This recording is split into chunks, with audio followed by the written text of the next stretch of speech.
Good evening. My name is John, and I have the great pleasure of being here with Irene Purbal. Did I say that correct? Yes, you did. And this is an honor. She's a World War II survivor, and she's going to tell her story. And you know, her family helped the Jews, right? And it was one of the things where she lost her father, right, Yes, due yes, to that. she did. And lives in McCollum Hill. And she's been there for 70 years. No, I'm just 17. I was joking. 17-year resident of McCollum Hill. And I, you know, we were talking a little bit before the cameras were rolling. Thank you. Thank you for being willing to tell your story on this. And I think it's something that, you know, especially now, World War II survivors and everything else, you're all getting older, you know, and it's, you know, and this is a story that instead of, you know, you can still tell it firsthand, you know, what you experienced. And I think it needs to be said, and thank you. You know, I hope that's not too of an awkward, you know, intro, but it's, thank you. And I, tell us your story. So it was in Holland, correct? Yes. Yes. Thank you for having me. Sure. I have been telling my story all around I did something like 39 presentations to schools, associations, Rotary clubs, whatever.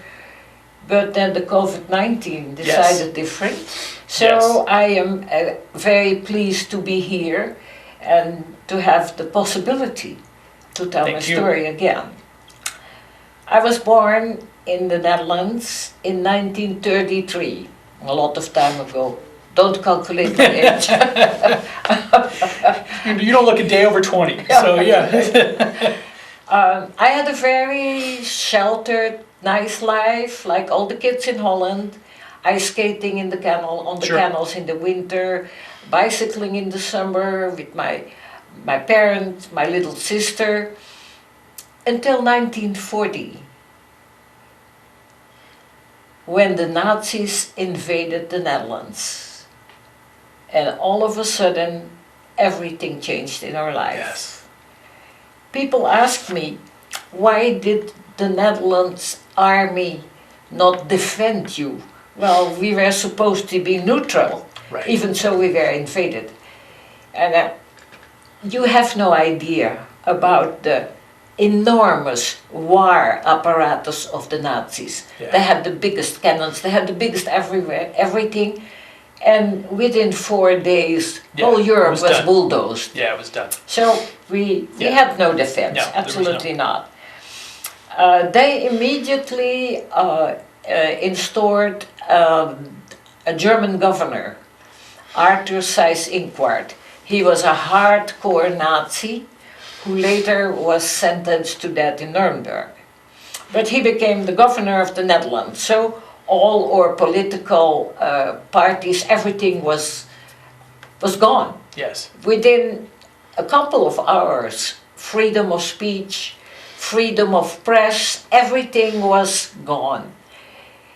The Dutch people had no right to listen to any radio except the German distribution radio. We had to bring our radios to the Gestapo headquarters. So what do people do when that happens? They start hiding radios. Of course. In attics, in wherever, and in order to listen. Yeah. But not only that, in a few days also we had a curfew. We could not be in the streets after 8 o'clock until 6 o'clock next day. Assembly was totally forbidden. 3 people together was already too much. We were not allowed that.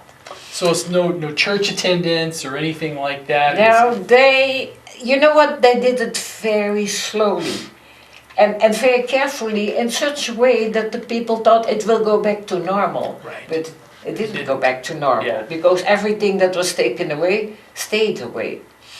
So little by little we had lots of Jewish friends at school. And then all of a sudden they said, oh yeah, we are going to travel, I go to stay with my aunt. They were going in hiding, but they could not tell us. Because before that, the Jewish children were forbidden to frequent the schools. The Jews could not have the public transport.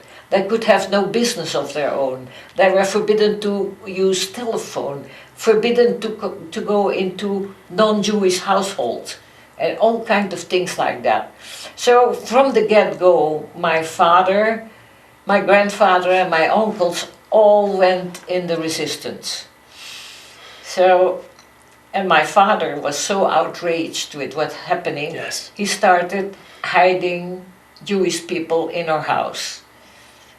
I can remember at least the name of 10 persons who came to our house. Actually, we never knew their real names because they all had false papers. Yes. And for us children, they were uncle and aunts.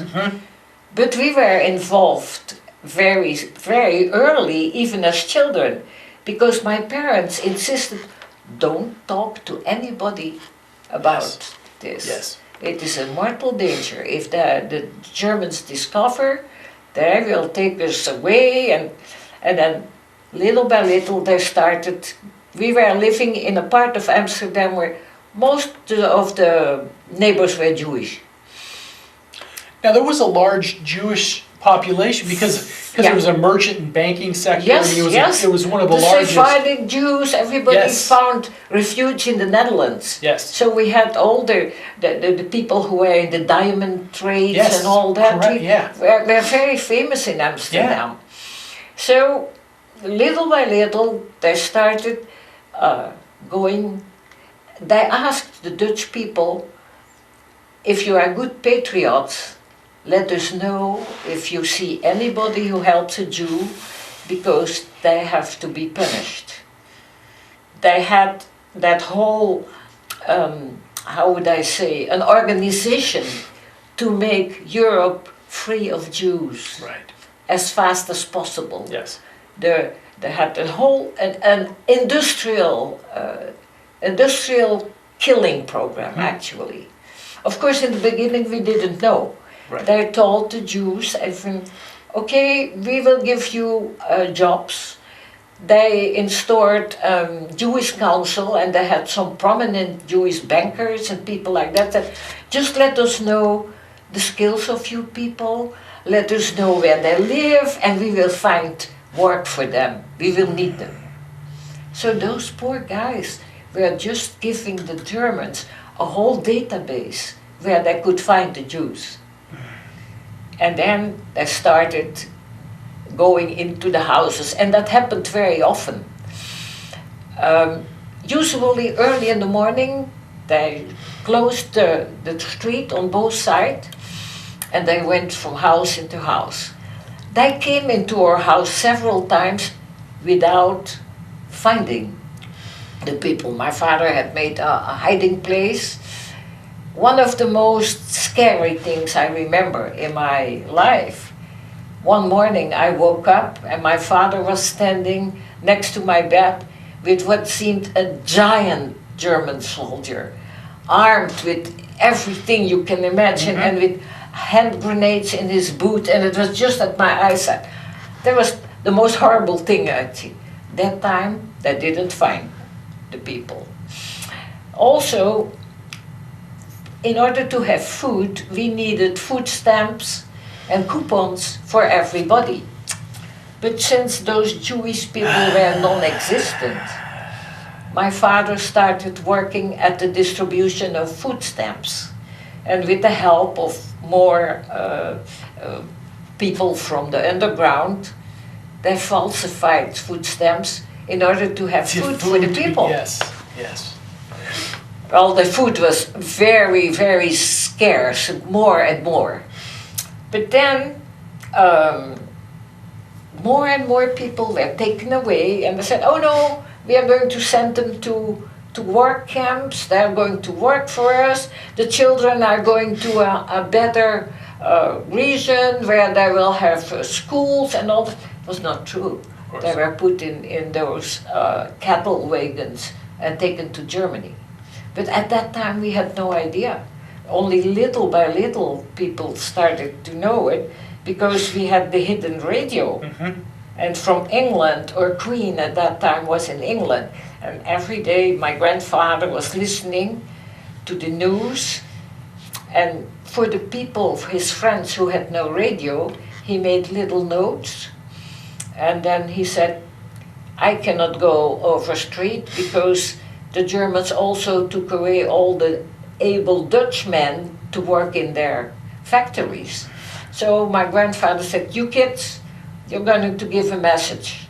You go to that and that address. Remember? Yes, Grandpa. You give the message to Mr. Jansen. Yes? Okay. If he is not there, don't give it to anybody. Not to his wife, not to his brother, not to his children. And if they want to know, why do you want to speak with this Mr. Johnson, just say my grandpa want to talk to him. And my grandpa said, just hide it in the handlebar of your bicycle and go like you are playing. So that was, or we already were messengers, so we were really involved as children. Yes. In the whole war. So that went on for some time, and then one morning I was ready to go to school. It was just 10 days after my 10th birthday. I heard the bell ringing, so I went, and there was stairs, and our entry door was underneath there, and there 3 men were coming up. I said, what do you need? IRS, they said. And then my mother came along and she said, what's happening here? They shoot my mother, they made her fall on the ground, and they went upstairs immediately. And at that moment we only had 2 Jewish gentlemen at our house. And they immediately brought them down to the living room. We are all sitting there. And then they asked my mother, where's your husband? My mother said, well, he's working at the distribution center. I can call him. No, give us his telephone number. So my mother did. I said, what's the name of your doctor? Dr. Dubois. We were 2 children, 2 girls, for 10 years. And after 10 years we had a little brother. And then another little brother. Look, the psychology that those guys used to make my father come home. I said, we have to talk to Mr. Purbal. This is Dr. Dubois. He has to come home immediately because the oldest of the 2 babies is dying. I heard that. We were frozen. And I said, you know what? I'm going to go to school, and I go to the streetcar stop, and I will tell my father. So I said, sir, I have to go to school. I'm late. Nobody leaves the house. Of course, they could imagine. And then my father came in, and immediately he looked at my mother, who had my little brother on her lap. He smacked him in his face. He said, don't give signs to your mother, to your wife. And he started insulting my father in the most horrible way, in the most atrocious way, unbelievable. So then my father was taken away with the 2 Jewish gentlemen, and right in our street that we had the headquarters of the Gestapo. That's where he was taken first. Wow. We were absolutely lost, not knowing what to do. And he was taken away. We had no news, could not imagine what was going to happen. The next day they came back with moving trucks and confiscated everything we had. Everything. They emptied the house. Yeah. So the resistance helped us with a tiny little apartment. Was that part of the thing that if you then yes. you forfeited all your property? Yeah, that everything. Was part of the... And you were treated like a Jew. Correct. That's what they said. Whoever helps a Jew will be treated like one. Got it.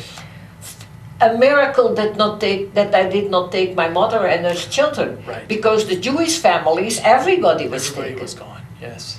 So we were in that little apartment. We had to have some mattresses, a table and chairs from friends and family. And that's how we survived. We had no news whatsoever from my father. My two uncles also have been deported because they were busy helping English pilots. He had been shot down to bring him in security. My grandfather had not been taken because he was in hiding also. So our whole life was darkness and fear. Absolutely. Where we had to blacken all our windows with whatever we could, because every night hundreds and hundreds of Royal Air Force planes came over our country to bombard Germany. And since we were occupied territory, we were enemy country also. Yes. So very often that happened that the bombs fell. People were seeking refuge in shelters wherever they could. And then D-Day happened, and we thought, we are going to be liberated soon.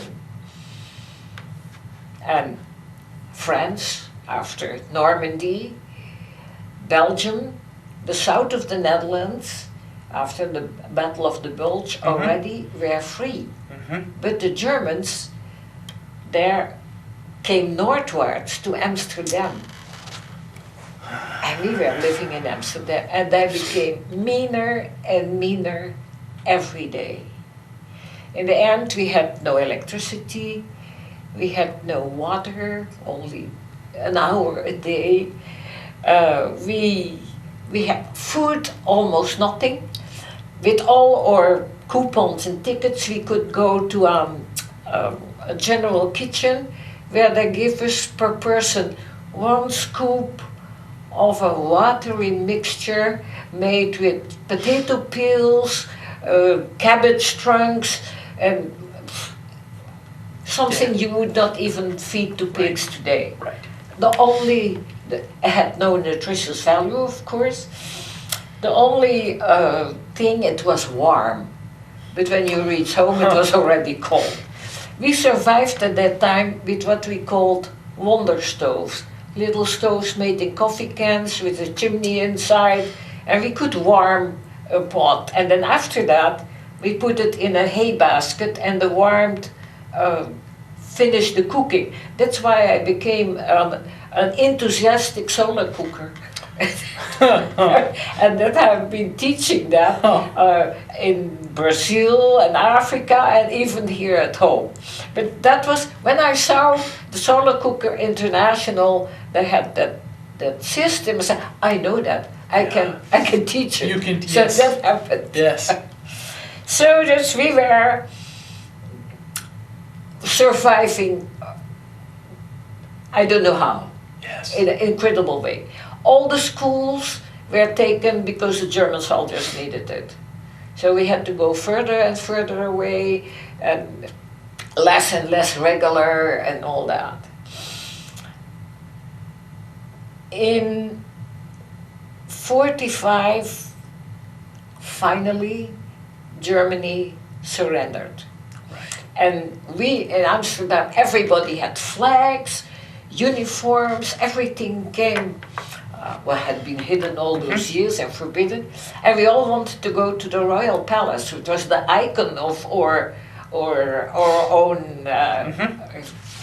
So a lot of people went, and then the underground warned, please don't go to the Royal Palace. There are still Nazis entrenched there, and they shoot everybody who comes. And so a lot of people have been shot after the war. After the war was over. Yeah. Until finally the Canadians came in Amsterdam, and the English and the Americans, and they could get those Germans, because they didn't want to. They just wanted to stay. They thought that they still could win something. Right. Now it was really incredible time. So soon after that, close to our little apartment, the buses came from Germany bringing the prisoners of the concentration camps. You cannot imagine living skeletons, still in their ragged blue and gray uniforms. Some could hardly walk. We went every day with a picture of my father, asking, do you know him? Have anybody see him? Nobody had. So we always went back home in tears. And my mother said, well, there will be more buses tomorrow. We might find him. Unfortunately, later we learned that he died in Neuengamme, Sandbostel, just 5 days after the war was over. Oh, he There was almost not made one it. survival of that camp. Oh, Because they inoculated typhus to all the remaining. When the Russians were approaching, they killed all the rest of the prisoners with typhus. They didn't want anybody to be able to talk. Well, the Americans discovered it all. That was why Eisenhower right. made Forced them to go. Oh yeah. Yes. He said Right. everybody the has German to people have to come in because you will see have it with people, your own eyes. Yeah, people who are going to deny that it happened. Yes. But you cannot. There are no words to describe the atrocities committed in concentration camps. Yes. Later, my uncles came back, both. They had seen my father in Oranienburg, and they said, let's stay together. Of course, they had no say over that. Sure. First thing that the Germans did when people came into concentration camp, shave their heads, men and women alike, take away their clothes, really dehumanize them. Dehumanize them. Yes. Take away everything that could be a reference of who they were. They just became a number with the ink in their flesh. That was totally dehumanizing. Yes. And that was part of what they called the final solution. That had been organized by top Germans and their others, Adolf Eichmann, who invented the whole thing, the final solution, and they were talking about it, said, yeah, what are we going to do? Well, we can kill that many in one day, but what are we going to do with the corpses? Oh, well, the Jews we make them build crematory ovens, and so we will get rid of all. That was the final solution. So, and millions, it was not only a crime against Jews, Yes. it's against humanity. Yes. They killed religious people, homosexuals, Freemasons, whatever could be a strength, a force. Even the Germans who were not pro-Hitler were killed the same way, like Dietrich Bonhoeffer, Yes. a pastor, Yes. and Sophie, who had she was a college student, and they had a movement against Hitler. She was cruelly killed also. So yeah, it is a horrible story, and we, after the war, we were extremely angry with the Germans. Yes. I remember when the war was over, officially, my mother said, children, this is a historical moment. End of World War II, we never will have war again. We didn't stop, actually. Yeah. But you know, it took me many years to come to the conclusion that there are no good wars. No. There is only sorrow and suffering on both sides. After the war, when I saw what happened to Germany, mostly women and children were the victims. Yes. The men were all on the front, they died also.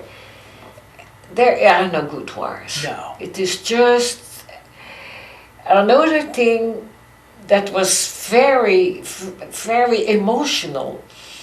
We went to a place where they had an American cemetery. White crosses as far as the eye could see. We cried our heart out. Really. That was so, thinking about all those young kids who were there to liberate us and never came back home. Never came back. I still have it, we went to Normandy with my husband. I never had the courage to visit a concentration camp. But I saw transit camp in Belgium. I saw the Anne Frank House in Amsterdam and the Holocaust Museum in Washington, D.C. I always think, I can make it. It has been so long ago. I can't. I end up crying. I can't. To survive, you have to put that in a box at least part of the time, right? Don't you have to compartmentalize it a little bit? I mean... Yes. Yeah. Okay. And what actually was kind of a catharsis is starting to talk about it. At first I never wanted to talk about it. Right. My children didn't know nothing. And then I was invited by a Rotary Club of Sparks, and their speaker was a Holocaust survivor, Mitka Kalinski. He had the same age as me. And we started talking. We had so many souvenirs common and memories. And people need to know. Yeah. People need to know. And he said, I'm talking everywhere. We have to let people know. Don't let the world forget. Now, you were saying before the camera started, we have 2 minutes left. Before the camera started, though, you didn't find out which camp your father was in until recently, right? Until recently. Because they have the Germans were organized. Right. Everything was written, and I found it in the archives in Germany. So now I'm working on that. I'm telling the story for my grandkids, for my nieces and nephews. So, well, we have a grandfather we never knew. I said, okay. And I'm starting to write that, and more memories are coming back. And now I think I can start again telling my story, because people have asked me, would you do a Zoom? Yeah. I said yes. Yes. That would be a possibility. Yes. I have a slideshow and all that with some very gruesome pictures also. And I always ask the teachers, should I take some pictures away for the children? I said, don't sugarcoat. Yes, don't sugarcoat it. And I am so surprised by the respectfulness of the kids. Thank you. I think we've got about 30 seconds or so left, but thank you. Thank you for willing to tell your story. Thank you for having me. I'm ready to start again. Thank you. It's an amazing, and you need to make sure that it can never happen again. Yeah. Ever. Yeah, right? that's what we hope. Yeah. Well, it must be. I'm a Rotarian, so Yes. we want to make the world a better place, and it is peace through service. So that's what we hope will happen. But I have a zero tolerance. Yeah. And that is swastikas in the streets of America. That scares me to death. Yeah. That really scares me. Really, that's what I tell people. It's not an adventure, it's not a club, it's a mortal danger. Thank you. I thank you. Thank you very much.